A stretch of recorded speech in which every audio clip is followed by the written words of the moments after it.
जीवन में योग की जब बात करते हैं तो उसके अंदर अष्टांग योग की यदि बात करें तो आसन, प्राणायाम, यम, नियम, प्रत्याहार, ध्यान, धारणा, समाधि इत्यादि आते हैं। उसमें प्राणायाम सबसे ज़्यादा महत्वपूर्ण है। अब प्राणायाम में भी अनेकानेक प्राणायाम है। क्या नाम है इसका?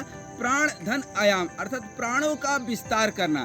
प्राणों का जब विस्तार करने का मतलब होता है कि एक लंबी और गहरी श्वास लेना, उसको रोकना और फिर छोड़ना। प्राय लोग यही जानते हैं। रेचक, कुंभक और पूरक, अर्थात पूरक श्वास ले लिए, कुंभक अर्थात रोके, और रेचक मतलब बाहर निकाल दिए, और बाहर निकाल करके भी रुक गए तो ये बाह्य कुंभक हो गया और एक अंतः कुंभक। लेकिन ऐसे तो हजारों प्राणायाम हैं जो आजकल बताए जाते हैं, लेकिन सभी प्राणायामों का राजा प्राणायाम है आपका अनुलोम विलोम, अर्थात नाड़ी शोधन प्राणायाम जिसको कहते हैं। जब तक नाड़ियां शुद्ध नहीं हुई हैं तो किसी भी प्राणायाम का कितना भी कर लें अभ्यास, उसका कोई फायदा नहीं होगा। यदि नाड़ियां शुद्ध है, आप जो ऑक्सीजन ले रहे हैं प्रॉपर बॉडी में, पूरे शरीर में यदि फ्लो हो रहा है, मस्तिष्क में फ्लो हो रहा है, तब तो उसका खूब फायदा मिलेगा, अदरवाइज उसका कोई फायदा नहीं होगा। तो बात आती है कि नाड़ी शोधन प्राणायाम कैसे करें। दोस्तों बहुत अच्छे से समझिएगा, इसी को अनुलोम विलोम भी कहते हैं, इसी को नाड़ी शोधन प्राणायाम कहते हैं। सबसे पहले कुछ दिनों तक नाड़ी शोधन प्राणायाम का अभ्यास खूब कर लीजिए, और प्रतिदिन नाड़ी शोधन प्राणायाम करने के बाद ही कोई प्राणायाम आप करेंगे तो उसका जो है वास्तविक लाभ मिलेगा। अब प्रश्न उठता है कि अनुलोम विलोम कैसे करेंगे। तो कई बार बहुत सारे वीडियो में बहुत सारे लोग बताते हैं, गलत बताते हैं। या तो योग्य योग शिक्षक के पास जाइए या अच्छे लोगों का वीडियो देखिए। देखिए, इसको आप समझने की कोशिश कीजिएगा। जो शास्त्र की विधि है, जो पतंजलि योग दर्शन में बताया गया है प्राणायाम की विधि, हठ योग में जो हम लोग करते और कराते हैं, सबसे पहले तो आप प्रणव मुद्रा, ये देखिए यहाँ पर ये प्रणव मुद्रा होता है। तर्जनी और मध्यमा को अंगुष्ठ से दबा करके और ये आज्ञा चक्र पर यहाँ रखते हैं और बाएं नाक से शुरुआत करते हैं। यही बहुत लोग गलती करते हैं कि दाएं से ही शुरू कर देते हैं। बाएं नाक से पूरक करना है, लंबी और गहरी श्वास लेना है, और फिर इसको अंगूठे को ऊपर ले जाना है और इससे आपके अनामिका से बाएं को दाब करके दाएं से श्वास, अर्थात आपको रेचक करना है। और रेचक और पूरक का जो एक अनुपात होगा, एक जो रेशियो होगा श्वास प्रश्वास का, श्वास लेने और छोड़ने का, वह होगा 1:2। अर्थात यदि 16 सेकंड तक आप श्वास लेते हैं तो आहिस्ते आहिस्ते 32 सेकंड तक छोड़ना है। जल्दी जल्दी नहीं करना है, पूरी लंबी और गहरी श्वास लेना है, अंदर में श्वास को रोकना नहीं है। तो ये बाएं से हम शुरू करेंगे। देखिए, ध्यान से करके आपको बताते हैं।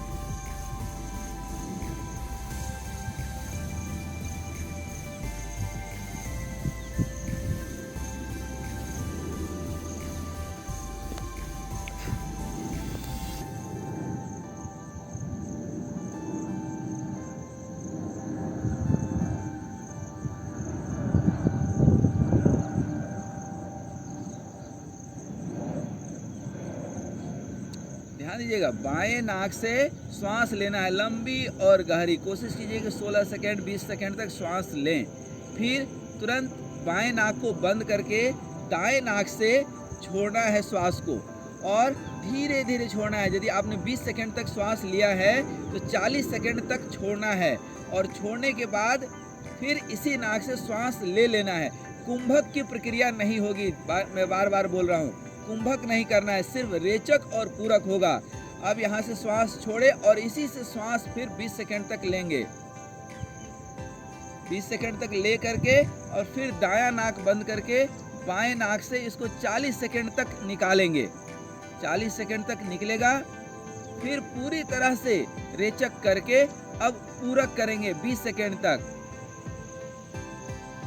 पूरक कर लिए, पूरा श्वास, गहरी श्वास भर लिए, श्वास को रोकना नहीं है बल्कि तुरंत इसको बंद करके दाएं नाक से इंगला और पिंगला नाड़ी जिसको बोलते हैं, उससे आपको छोड़ देना है।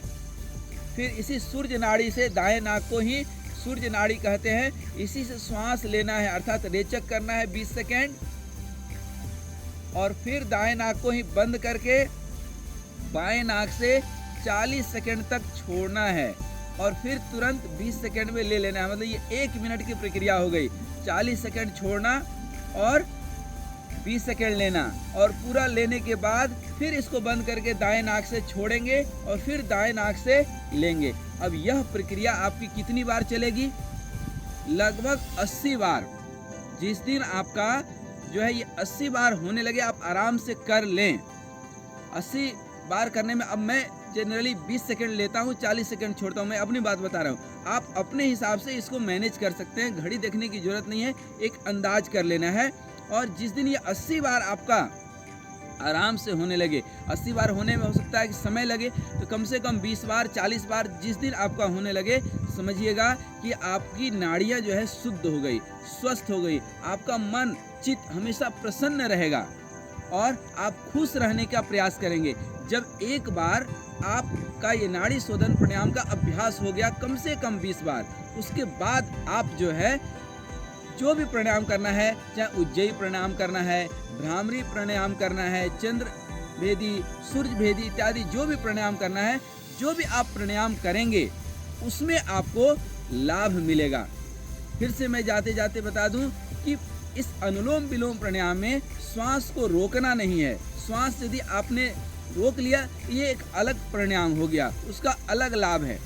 आपको इसमें जो है श्वास लेना है, रेचक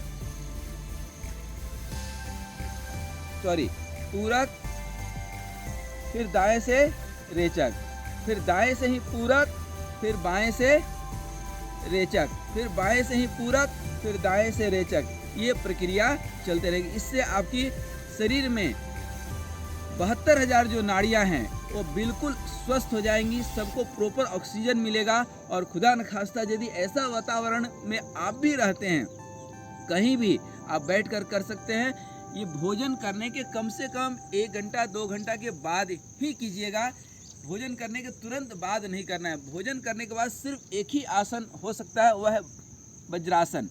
अतः इस तरह के प्राणायाम को कम से कम भोजन करने के आधा 1 घंटा पहले और भोजन करने के कम से कम 1.5-2 घंटे के बाद, जब पेट जितना खाली होगा उतना ही लंग्स जो है फैलेगा। क्योंकि लंग्स की कैपेसिटी कितनी होती है?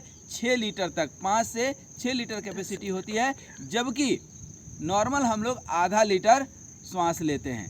तो इसका ध्यान रखना है। तो आइए आज से एक संकल्प लें कि नित्य प्रतिदिन अनुलोम विलोम प्राणायाम करेंगे। इसके अनंत गुना लाभ है। इसके बाद थोड़ा सा आप उज्जयी प्राणायाम कर सकते हैं, जिससे थायराइड की बीमारी कभी नहीं होगी। आप अनुलोम विलोम करेंगे तो मन का जो है अनिद्रा, तनाव, चिंता इत्यादि, डिप्रेशन इत्यादि जो भी बीमारी है आपका स्वतः ही ठीक हो जाएगा और आप स्वस्थ हो जाएंगे। मन स्वस्थ, तन स्वस्थ, जीवन स्वस्थ, हर स्वस्थ। हरि ओम।